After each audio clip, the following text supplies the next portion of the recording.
भारतीय संविधान सभी के लिए बराबर कानून को संविधान कहते हैं। देश और राज्य कैसे चलेगा उसको चलाने के लिए जिस किताब का नाम है उसे भारतीय संविधान कहते हैं। इस किताब में 22 लेसन है। इसके लेसन को हम लोग भाग कहते हैं। इसमें कुछ टॉपिक लिखे गए जिसे अनुच्छेद कहते हैं। कुल अनुच्छेद 395 है। भाग 1 में संघ और राज्य क्षेत्र के बारे में बताया गया है, जिसमें अनुच्छेद 104 तक है। अनुच्छेद 1 में कहा गया है कि भारत राज्यों का संघ है, अर्थात इसके राज्य कभी भी टूटकर अलग नहीं हो सकते। इससे पहले हम लोग समझ लेते हैं कि कुछ ऐसे टॉपिक है जिसको समझना जरूरी होता है, जैसे कॉन्फेडरल परिसंघ। परिसंघ उसे कहते हैं जिसमें छोटे छोटे राज्य आपस में जुड़कर और थोड़ी थोड़ी शक्तियाँ केंद्र सरकार को देकर एक देश का निर्माण करती है। परिसंघ बहुत ही कमजोर होता है, इससे कोई भी देश आसानी से अलग हो जाते हैं। फेडरेशन संघ, राज्य मिलकर एक देश का निर्माण करते हैं और हर राज्य अपनी कुछ शक्तियाँ देश को दे देते हैं और देश को कहते हैं कि आप इन शक्तियों का प्रयोग करें, इससे भी राज्य अलग हो सकता है। अगला पॉइंट है यूनियन संघ। इसके मतलब ये संघ होता है, इसके राज्य कभी अलग नहीं हो सकते। इसमें भारत आते हैं। अनुच्छेद 2।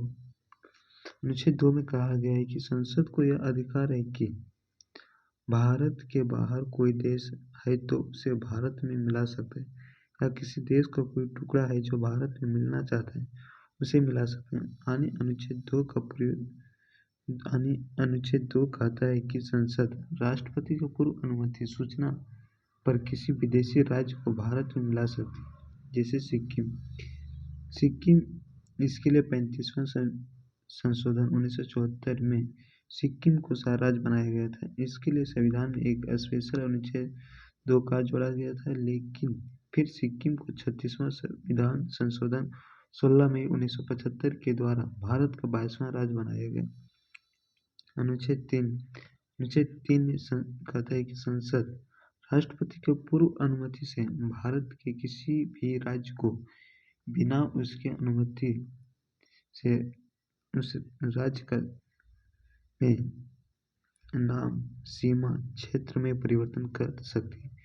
जैसे मध्य प्रदेश से छत्तीसगढ़ को 1 नवंबर 2000 ईस्वी को अलग किया गया। यूपी से उत्तराखंड को 9 नवंबर 2000 ईस्वी को अलग किया गया। बिहार से झारखंड को 15 नवंबर 2000 ईस्वी को अलग किया गया। अनुच्छेद 4, जब संसद और अनुच्छेद 4 या अनुच्छेद 4 में कहता है कि संसद जब अनुच्छेद 2 का प्रयोग करेगी यानी किसी विदेशी राज्य को मिलाएगी, या अनुच्छेद 3 का प्रयोग करेगी यानी किसी राज्य को तोड़ेगी, तो उसके लिए राष्ट्रपति से किसी विशेष अनुमति की जरूरत नहीं है, क्योंकि इसे अनुच्छेद 368 के बाहर रखा गया है।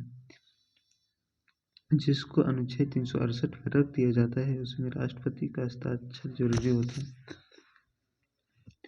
देखो अगला है, हम लोग समझते हैं कि अखंड भारत। हमारा भारत अखंड भारत। इससे पहले 1893 ईस्वी में डूरंड लाइन खींच दी गई, अफगानिस्तान अलग हो गया।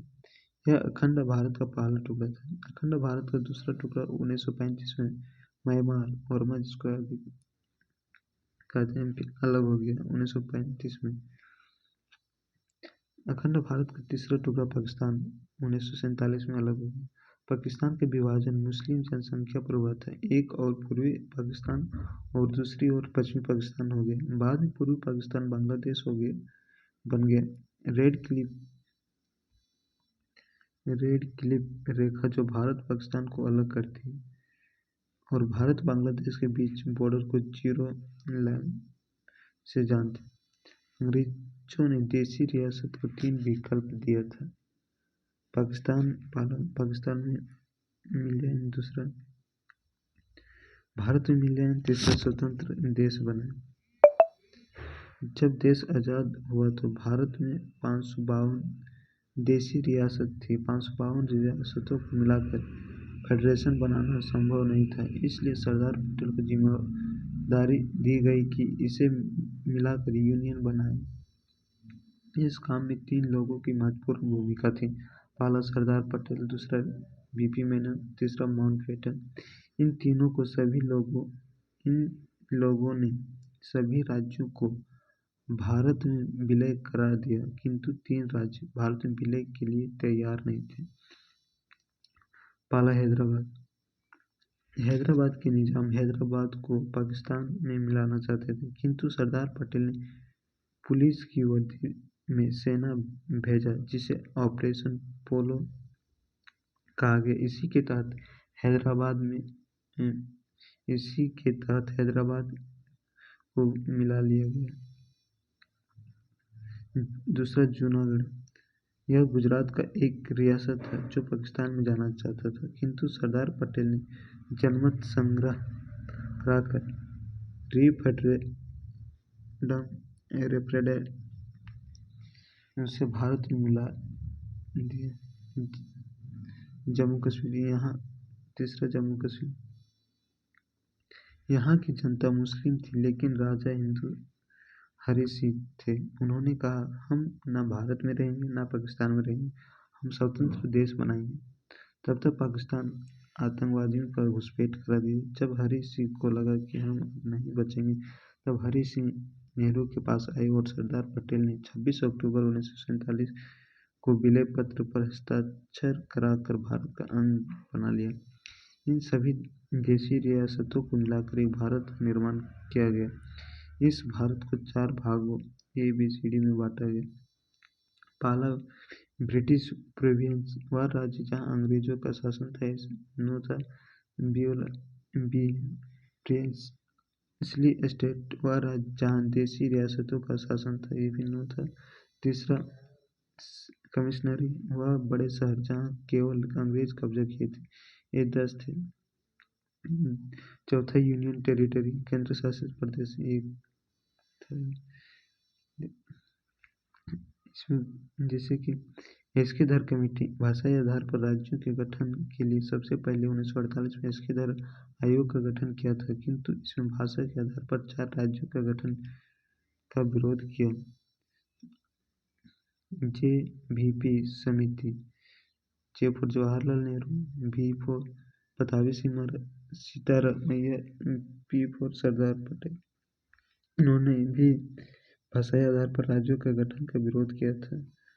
1952 में तेलुगु भाषा के लिए अलग राज्य की मांग करते हुए पेट्टू श्रीरामुलु भूख हड़ताल पर बैठ गया और 56 दिन के भूख हड़ताल के बाद इसकी मृत्यु हो गई। फलस्वरूप जनता का विरोध बढ़ गया। फलस्वरूप नेहरू जी ने 1 अक्टूबर 1953 में मजबूर कर तेलुगु भाषा के लिए अलग राज्य आंध्र प्रदेश को अलग कर दिया। अंततः यह भाषा के आधार पर गठित होने वाला पहला राज्य बन गया आंध्र प्रदेश। भाषाई आधार पर राज्यों का गठन के लिए 1953 में फजल अली आयोग का गठन किया गया। इससे अपनी रिपोर्ट 1956 में दिया और भाषाई आधार पर राज्यों को कानूनी मान्यता दे दिया। इस आयोग के फलस्वरूप 7वां संविधान संशोधन 1956 में पारित हुआ। इसके बाद ABCD को रद्द करके भाषाई आधार पर 14 राज्य 6 केंद्र शासित प्रदेश बनाए गए।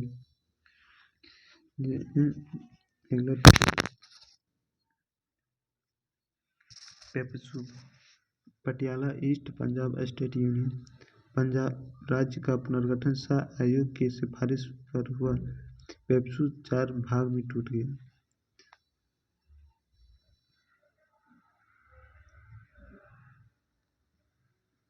पहला, हिमालय प्रदेश, दूसरा हिंदी हरियाणा, तीसरा पंजाबी पंजाब, चौथा UT यूनियन टेरिटरी चंडीगढ़।